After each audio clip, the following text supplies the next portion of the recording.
Next step, find the number of ways of arranging 8 identical books into 4 identical shelves, where any number of shelves may remain empty. Okay, अब इसका solution देखो.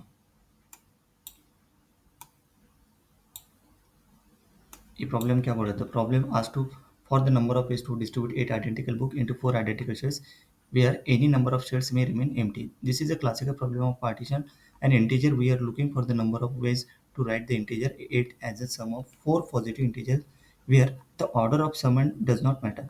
The at most 4 comes from the fact that the shells can be empty. If the shells is empty, it is not counted as a part of the partition. If we define the part as a positive integer, जैसे x1 to x4 लिया, appear number of books in each cell. Since the shells are identical, the order of this number does not matter. Also, since the shells can be empty, some xi can be 0. So we can represent the partition of 8 into k dash parts. So k dash is the number, is a non-empty shell that k dash क्या हो जाएगा, less or equal to 4. तो देखो p and comma k denote क्या number of partition of an integer n exactly into k parts, where each part is a positive integer. The number of ways of arrange 8 identical books into 4 identical shelves, where any number of shells can be may remain empty, and any number of shells may remain empty. So is the sum of the number of partition of 8 into exactly 1 part, 2 part, 3 part, 4 part. तो देखो partition 8 1 part, 2 part, 3 part, 4 part. So 8 का एक exactly 1 part 8 ही आएगा, मतलब there is only one is. 8 का exactly 2 parts 7 1 6 2 5 3 4 4, मतलब there is only 4 ways. 8 into 3 parts, तो 8 into 3 parts देखो अभी, और कंडीशन दैट x1 ग्रेटर और इक्वल टू x2 ग्रेटर और इक्वल टू x3 ग्रेटर और इक्वल टू 1, मतलब तीनों का सम कितना आना चाहिए 8, बट कंडीशन दिस वन. तो देखो यहाँ पे जो है start with x1 equal to 6 से स्टार्ट करेंगे, सही है. 6 से अगर स्टार्ट करेंगे तो दोनों का सम कितना 2 आएगा, मतलब दोनों में लगे 8 हो गया ना, इसलिए 6 से स्टार्ट कर रहे हैं क्योंकि 1 से है ना 1 1. तो देखो दिस इज लिया तो एक 1 1 6 1 1 एक हो गया, उसके बाद 2 1 तो 5 2 1 हो गया क्योंकि तीनों इसका सम कितना था 8. उसके बाद 4 3 1 और 4 2 2, क्योंकि इन तीनों का सम कितना था 8. देन x1 इक्वल टू 3 लिया तो कितना आता 3 2 3 3 2, सही है.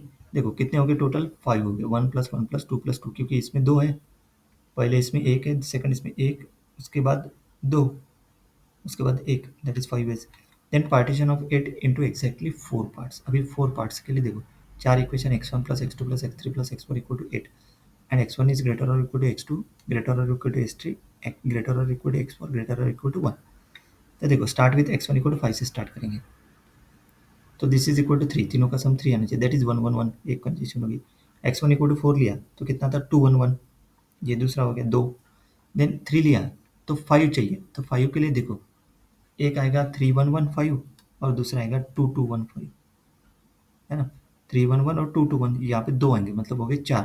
देन उसके बाद 6, तो 6 कब आएगा, पूरे के पूरे 2 2 2 लेंगे तभी तो 6 आएगा. दूसरी पॉसिबिलिटी बनती क्या, नहीं, क्योंकि कंडीशन ये सेटिस्फाइड करनी चाहिए, कौन सी, ये पहला जो एलिमेंट रहेगा पार्टीशन में, पहला element x1 x2 x3 x4, तो x1 ग्रेटर और इक्वल टू x2 ग्रेटर और इक्वल टू x3 ग्रेटर और इक्वल टू x4, है ना.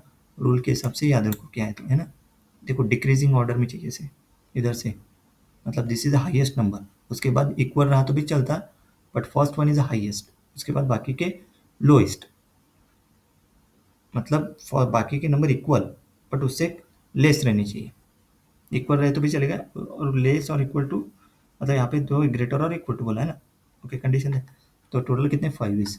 अभी सम करो पूरे इसकी, पहले इसमें कितना आ गए 1 वे, दूसरे इसमें कितने आए 4 वे, तीसरे इसमें कितने आया 5 वेज, एंड चौथे इसमें आया 5 वेज, टोटल नंबर कितना 15. So final answer is 15. Next